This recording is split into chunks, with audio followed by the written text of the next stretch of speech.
I would like to introduce Jordan and his wife Karen Stevens. They have three children: Macy, who's a senior in high school, Sophie, who's a seventh grader here, and Mia, who's in second grade here at St. Robert's. They have a story to share about their beautiful daughter, Macy. So welcome, Karen and Jordan.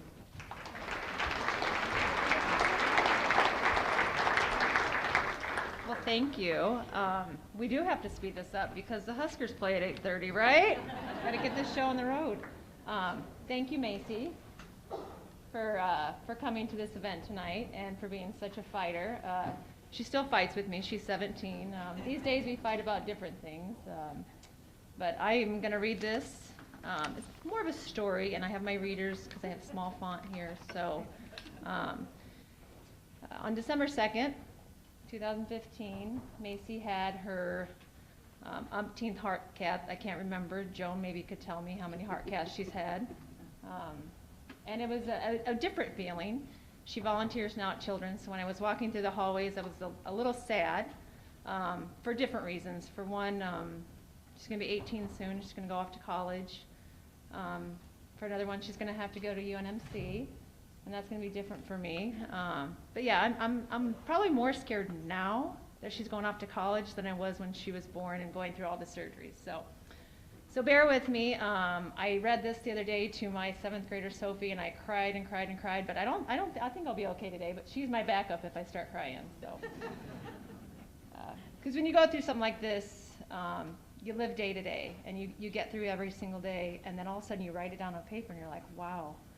This is a pretty big deal. All right, I'm speeding up. All right, here we go. I'm supposed to be done in 8 minutes. Okay, so, all right, in late 1997, I discovered I was pregnant for the first time.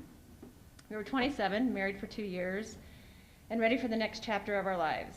In April of 1998, I had my first ultrasound. I felt something wasn't right as I watched the ultrasound tech continue to try and get a good picture of Macy's heart. I asked her what was wrong, and she kept telling me she needed a better picture. The tech stepped out to get a doctor. I told Jordan something was wrong. The doctor returned and glared at the ultrasound. And in that minute, we both felt it. Something was wrong. The doctor explained that the baby's heart was not developed properly. I took a deep breath, and another, and another. After several more visits to specialists and cardiologists and a heart surgeon, it was determined that the baby's heart was going to have several severe congenital heart defects, including tricuspid atresia, pulmonary stenosis, and transposition of the great arteries. A 3-step open heart surgery procedure called the Fontan would be attempted to correct her heart function through passive blood flow. Over the next 4 months, we prepared ourselves as best we could. On July 29, 1998, we welcomed Macy Rose Stevens into the world. I was able to hold her for a few brief moments before she was whisked away to needle intensive care unit at NICU for evaluation. We really had no idea what to expect and if Macy would make it through the birth, and if she did, would she be able to breathe on her own. She made it to full term, and I was sure we had a fighter on our hands. Through the next week, I visited Macy in the NICU daily. She looked like the bluest, healthiest, and biggest baby in the NICU. On August 19, 1998, Macy had her first surgery. 6 months later, the second surgery, and at age 2, the third surgery to prepare her heart. She made it. Macy was an energetic 2-year-old toddler, and she wasn't so blue anymore. Finally, Jordan and I could breathe. Hold on a second, I lost my space. Okay, our prayers had been answered. I remember a constant feeling of relief that Macy had survived all 3 open heart surgeries, and she appeared to be the better for them. I was thankful and grateful for everyone. Jordan had changed during those surgeries. He had grown more quiet and angry back then. This is a side that many might not have seen, but I could feel his pain for Macy, and it was changing him.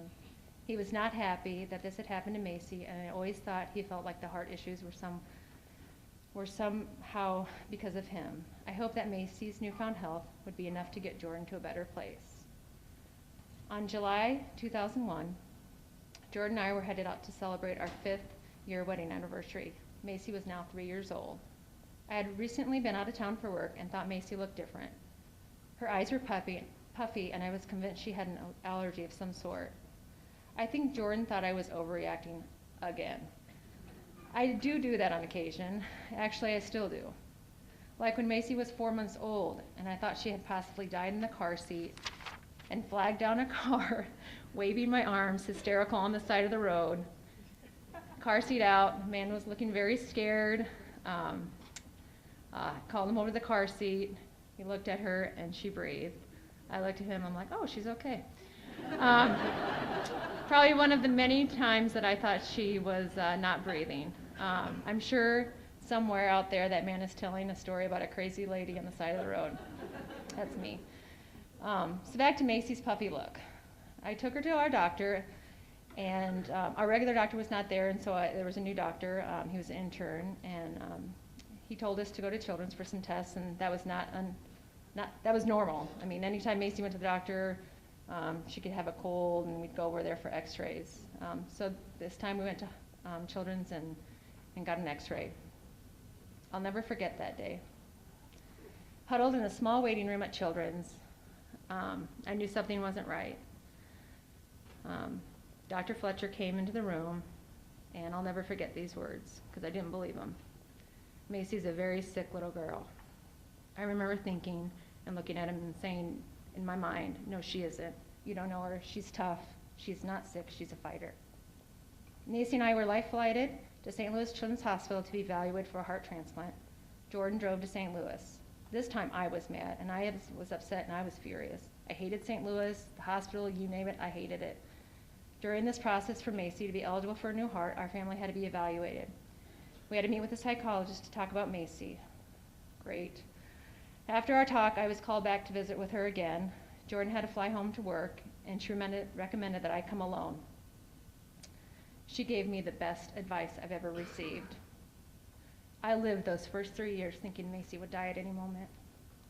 She told me I must never ever think that way, that the most important thing is I must never raise Macy that way, because like I was already losing her. And so I've lived my life like that. After 2 weeks down there in St. Louis, the doctors recommended drug therapy, and we returned to Omaha.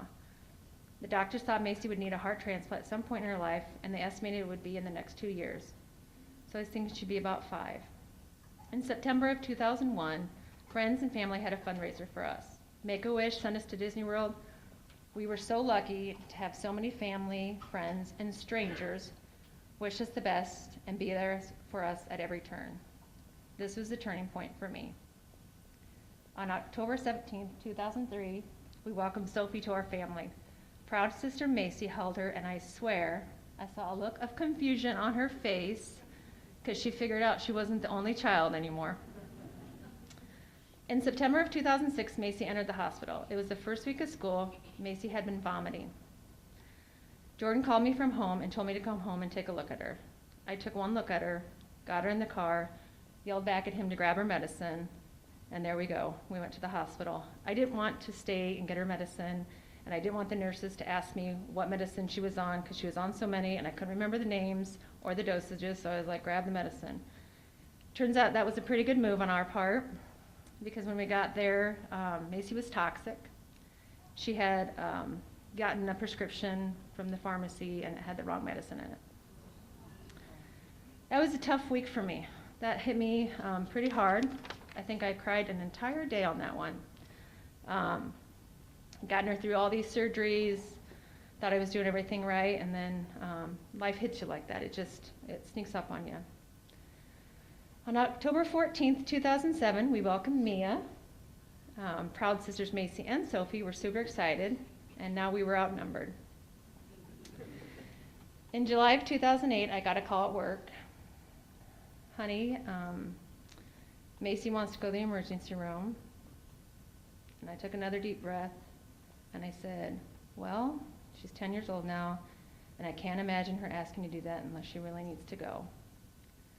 So in August of 2008, Macy, Jordan, and myself made the drive to St. Louis. The talks amongst the doctors was possible drug therapy again, but I think we knew the time had come. We could be staying in St. Louis until Macy had a new heart, or we moved into the Ronald McDonald House apartment. Jordan and I took turns in St. Louis with Macy, and we would trade off weeks. One of us would fly home, and the other one would fly down. And my mom, who was the recently retired nurse, and God works in mysterious ways, was able to come down about every third week. And that's where my story ends. And I just want to say one more thing. Thank all of you guys for coming here. I don't think I expected this many people in the room. Thank you. And now Jordan's going to fill you in on the next chapter of Macy's life. So thank you.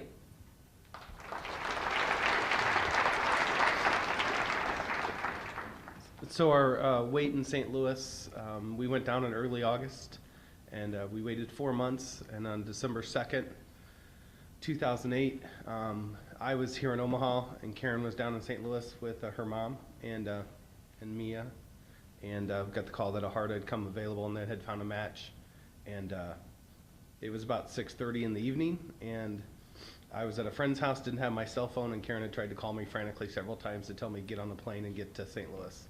And then she called the house where I was at, found me, flight, we went to check, the last flight had just left for St. Louis that evening, well, we thought it had. And so I was like, well, I gotta get in the car, we gotta drive, we gotta get there. They're gonna take her back at midnight. We'll never make it, but we'll do our best. A friend of ours called Southwest, that last flight got delayed. She said, go, get to the airport.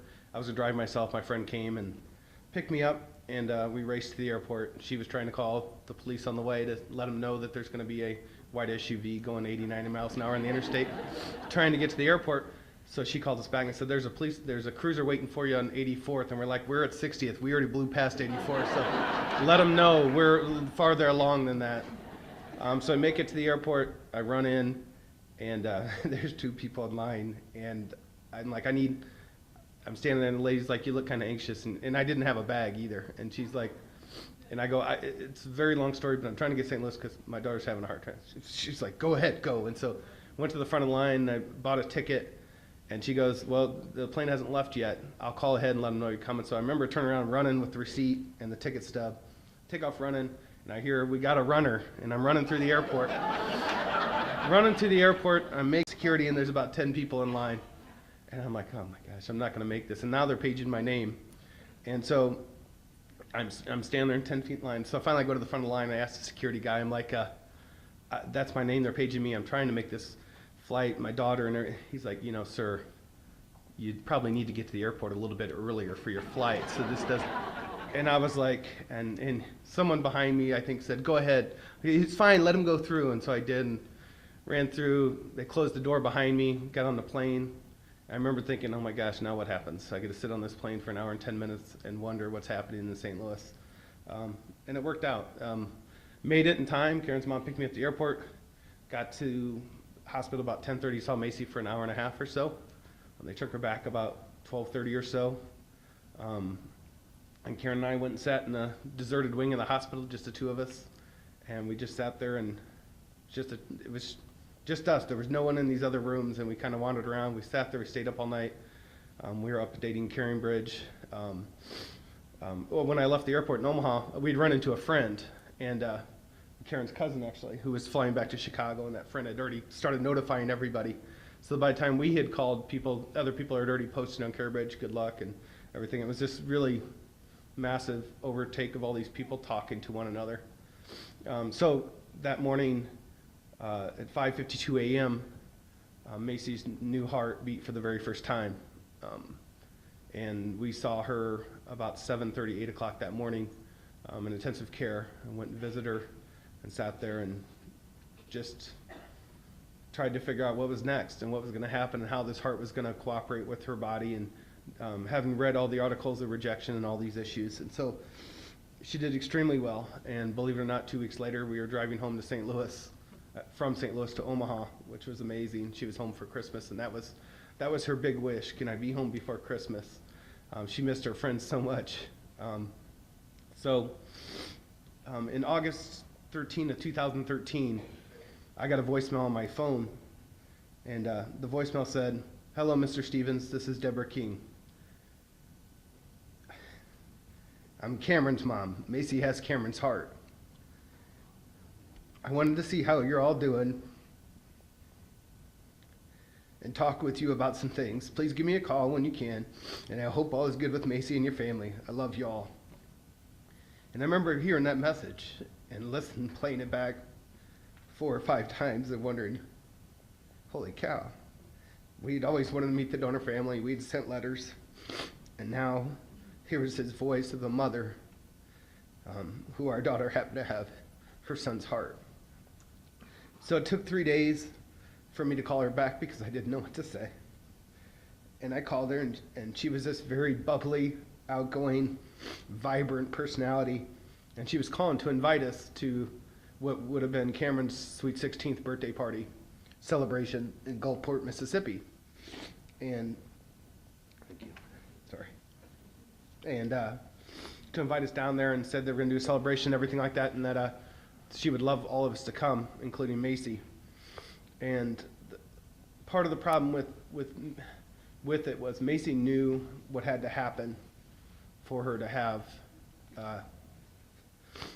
Cameron's heart. And so it was always a very tough issue. It's always been, still continues to be, which I understand. It's something very hard to talk about, and to be nervous about meeting that family. But it was something Karen and I felt like it was important. And so here was mother reaching out to us, wanted to meet her and see this life that he had saved. And so, of course, me being the all-worldly dad, I said, sure, we can be there.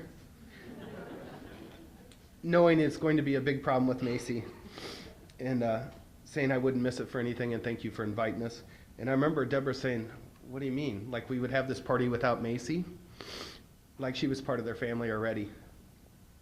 And so I did what parents did, and I tried to figure out how am I going to present this to Macy, who gets so heated about this and doesn't, and how are we going to get to this celebration and her be okay with it, and how us as parents are going to manage this.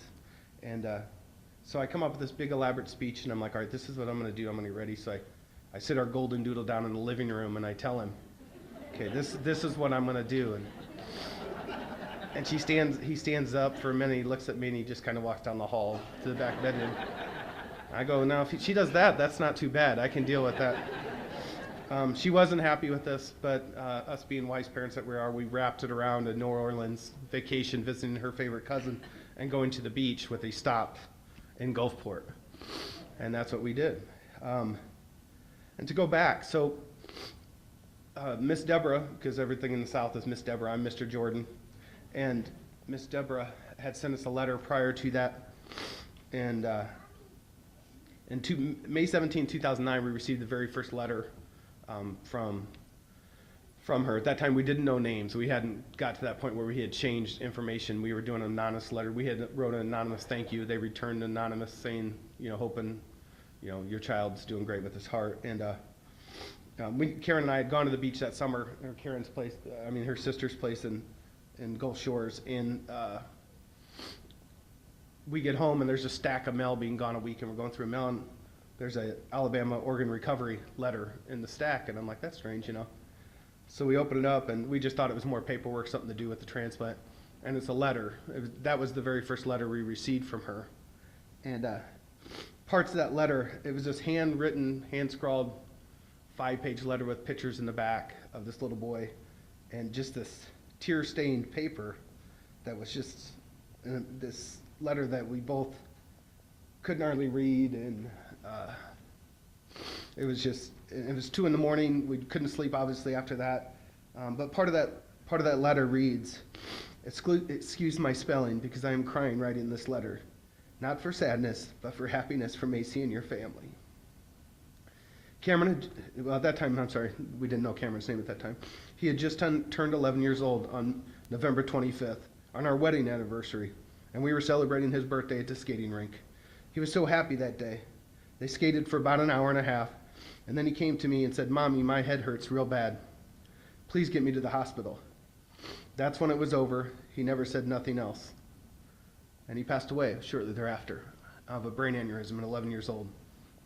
And so the voicemail I received in August of 2013 was the very first voice contact we had. And so when we went down to the celebration, we show up. We're driving, we go to New Orleans. It's an hour and 10 minute drive, a drive that we'd driven through Gulfport for probably 8-10 years previous to Macy's transplant. This small city that we drove through is the city where the little boy donated his heart to save Macy. And And so the drive over there is very quiet. There's surroundings. Everybody kind of knows. We're not really sure what to think. You're meeting this family that has lost a child. They're doing this fantastic celebration to celebrate a life, which would have been his 16th birthday. And as we near the church, Macy starts looking around, and she said, "Dad, is Cameron black?" And I said, "Yeah, he is. You never asked, so And she goes, and I go, "Why? Why does that matter?" And she says, "Oh, I don't know. That's just kind of cool." So we get to the church, and it's this Baptist church in the south, like you can envision. Small church, not real big. We get there a little bit early. We move into the third row in the church, and we're sitting there. And we're not real sure who Cameron's mom is. There's some people there, but we haven't seen someone that identified. We've let the people know we're a donor family. And we're sitting there, and there's this woman in this colorful dress up in the front talking to some people. And I see someone lean over and say, "Hey, Macy's here." And she turned around like she got electrified, and she goes, "Macy, where's Macy? Where's Macy?" And so Macy kind of gave her a little wave, and she came down the aisle. And I had an older lady sitting next to me, and she kind of climbed over this older elderly lady to get past me, to get to Macy, to give her this bone-crushing hug, and just is sobbing. And Karen comes down the aisle, the pew, and they're hugging, and the three of them they're hugging, and everybody's crying, except I think Macy. I don't think Macy was crying. And I just remember thinking, here's these two moms connecting over this one heart right here in the middle of this little church in Gulfport, Mississippi. And so they go to this ceremony. They do this huge Baptist church. They have a huge choir singing. It's just this vibrant, incredible, fun mass. And they have dancers from the group he was in. And so Miss Deborah finally gets up front, and she takes the microphone. And if you ever met Miss Deborah likes the microphone. She likes to talk, and she is a lot of fun. She cracks me up every time I talk to her. And so she's up front. She's thanking everybody for coming, celebrating his birthday and that he had a good life and he saved all these people, and he was this good boy. And so he asked for the two donor recipients to come up, which happens to be Macy and another woman named Amy who had got part of one of his kidneys. So she asked them both up to the front. She came out, gave him big hugs, and she's standing there and she's explaining who each of them is, and she turns to Macy and she says, "Macy, this is Macy Stevens. She's from Omaha, and she has Cameron's heart." And the whole church, just amens, amen, and everything like that. And Deborah turns to Macy and she said, "I just have one question, Macy. I want to know if I can hear my baby's heartbeat one last time."